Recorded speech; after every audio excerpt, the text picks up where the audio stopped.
Welcome everyone to the rematch between the legend, 5-time world champion Vishy Anand and the young talent Praggnandhaa. In their first blitz game, it was Vishy who had come out on top, and now Praggnandhaa will be looking for his revenge here. It's the Ruy Lopez on the board, knight to f6, and Anand castles main line Ruy Lopez, but b5 played by Pragg. And now bishop b7. He's going for the archangles. If Vishy goes rook e1, Pragg might want to go bishop c5 there. But Anand pushes his pawn to d3, bishop e7 and a4. So a very measured approach by Vishy, just playing the opening ambitiously at the same time with some care. Castles done by black. And now rook to e1. All very standard stuff here. Vishy has 5 minutes 7 seconds. The time control is 5 minutes plus 3-second increment per move. d6 played and the knight comes to d2. A very typical idea is to play knight f1 and then move the knight to e3 or g3. What does Pragg do next? You can see usually Pragg blitzes out his opening moves, but here he's taking his time. And knight to a5, Vishy moves his bishop. There was no way in the world he was giving up his Ruy Lopez bishop. c5 by Pragg, taking more space, but in doing so, he has weakened the d5 square a little bit. And Anand instantly goes knight f1. He wants to go to e3 to d5, but look at Pragg. He's gaining more space in the position. He wants all the space on the queen side. And now Vishy has to decide knight e3 or knight g3. But before he does that, he's taking his time. Both the players have almost equal time on the clock now. Bishop d2 by Anand, postponing that decision of the knight. But what is the bishop doing on d2? Well, it seems like a deep move, but Pragg goes bishop c8. He wants to reroute his bishop to e6. Knight to e3 played by Anand and bishop e6. Now controlling the d5 square. The bishops are traded. Pragg has got the doubled pawns and c3 played by Vishy. The position has changed a lot, and now we see the deep point behind bishop d2 with c3. Anand is putting pressure on the queen side. Also at some point the queen can come to this diagonal, pressurizing the e6 point. Pragg takes, pawn takes, and now he has to make use of his imbalances. Yes, he has stopped the knight from coming to d5 and f5, but what is his next plan in the position? He goes rook b8, taking the open file and also looking at the b3 square. Should Vishy stop it? Should he go rook b1 here to stop knight b3?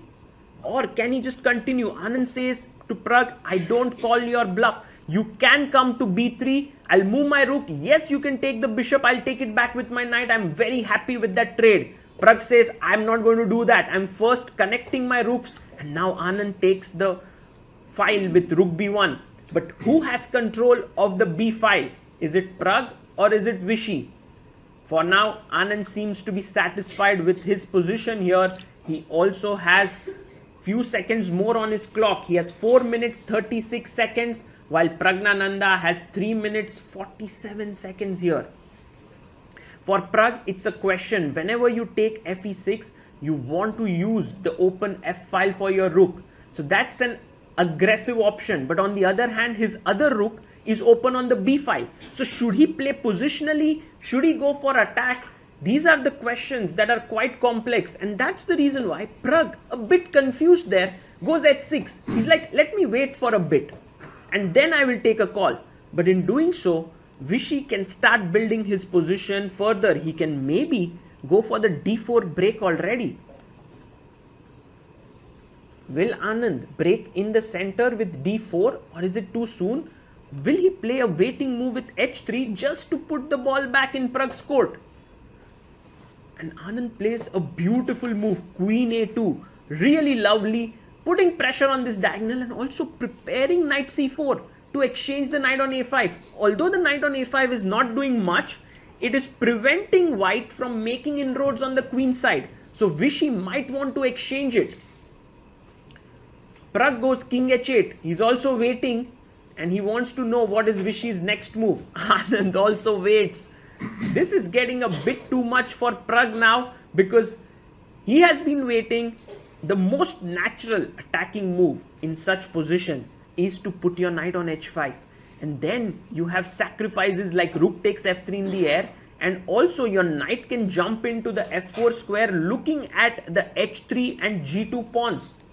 So Pragg may want to do that, but then in doing so, as we have just discussed, his rook on b8, knight on a5, they look a bit misplaced for the attack.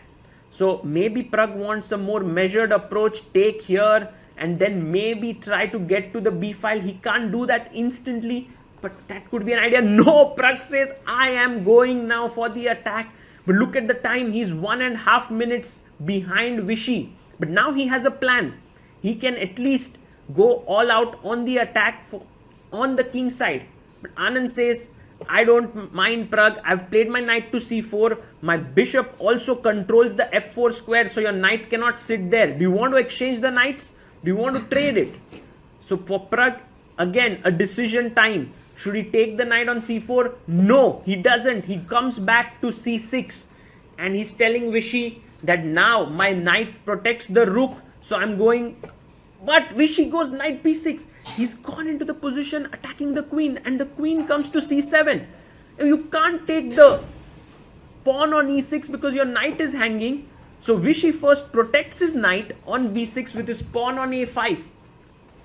Rook comes up to f6. There, defending the e6 pawn, and Vishy playing on the queen side.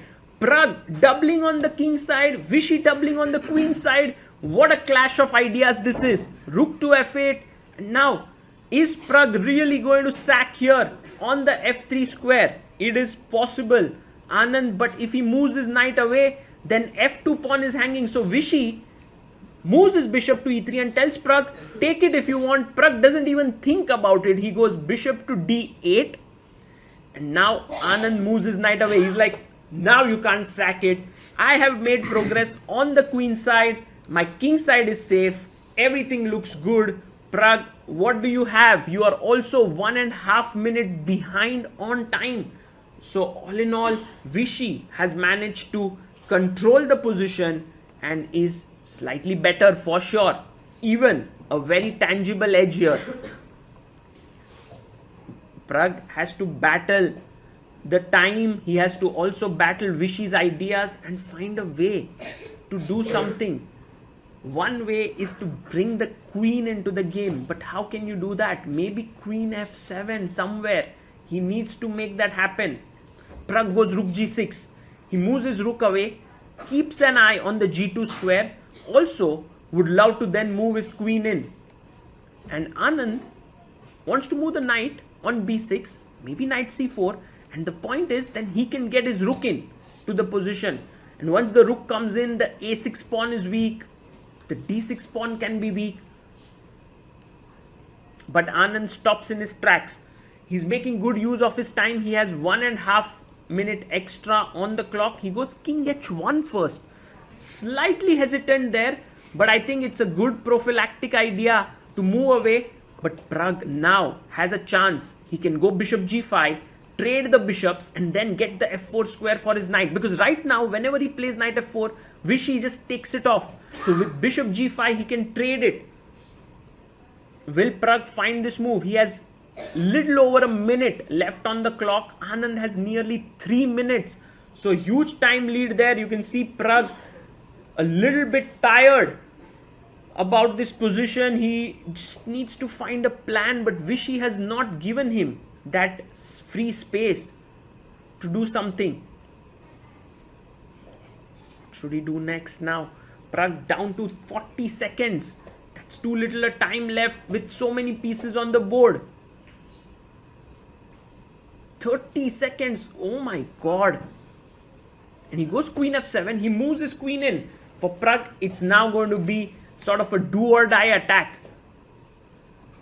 And Anand just making sure that everything on his king side is safe. There are no sacrifices like rook takes g2 coming in.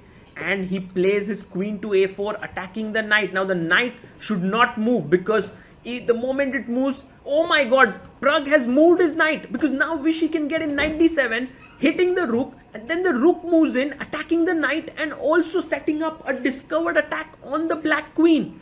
It's all working out. And there you see Anand, he's just a little bit sort of surprised that Pragg has allowed knight d7, but in blitz you need to believe in yourself. You need to trust your instincts and calculation, and you don't need to tell that to Vishy. He plays that move. You can see Anand there. He knows that he's got the game in the bag. The rook is attacked. The rook must move, otherwise you just simply lose an exchange. And where does the rook go?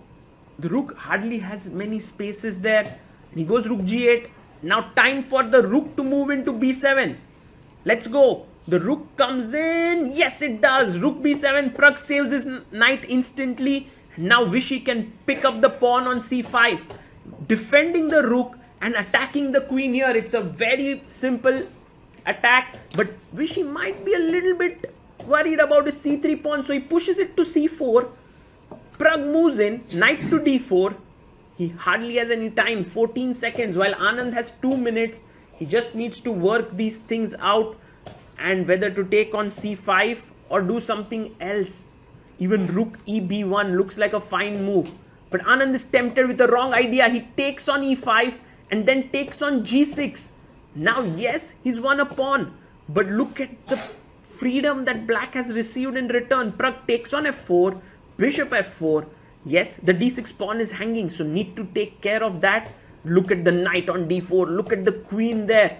e5 played. By the way, Pragg has only 11 seconds left on the clock. Bishop e3.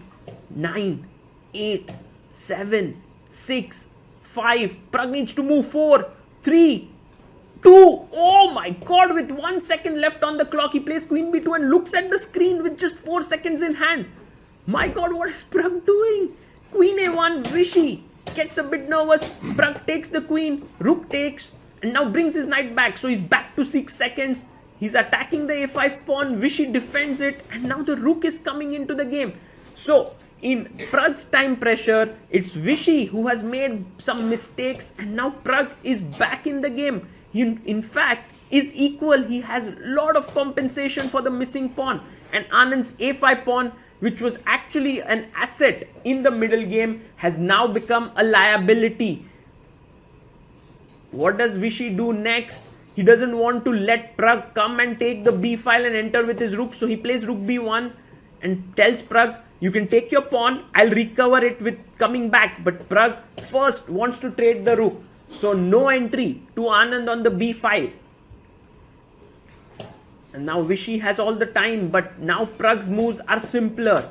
Rook takes b8, Pragg takes back with the knight. 6 seconds on the clock for the youngster. King g1, knight comes back. The a5 pawn is lost.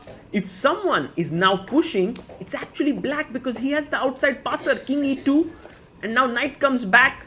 Vishy gets his knight to f3. Now g5 would be a good move, stopping the knight, but Pragg was king g6, allowing Vishy now to go knight h4. Oh my god, knight is coming to f5, attacking d6 and g7. Pragg shakes his head there.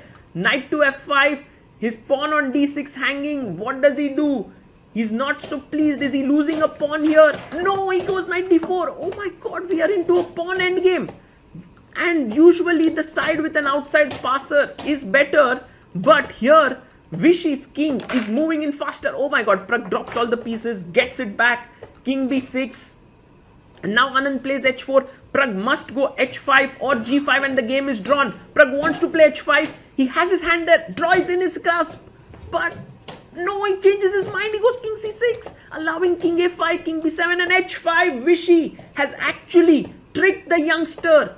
With g3, you can see there, he's now mobilizing his king side majority. Pragg has blundered there, allowing Vishy Anand to create a passer on the king side. f5 with the idea of g3, g4, g5 is just over, and Pragg can't wait on the queen side. He has to bring his king over here, but that means he loses his a6 pawn, and then Vishy just moves in with his king, and Pragg has to resign. Whoa, what a game played there. What a fight back by Praggnandhaa. And in the end, what a swindle by Vishy Anand. An amazing game by two gems of Indian chess. Praggnandhaa signs his score sheet there. Anand just thinking about the game, and Prag saying, I should have played g5 there. Vishy says, yes, it was a draw.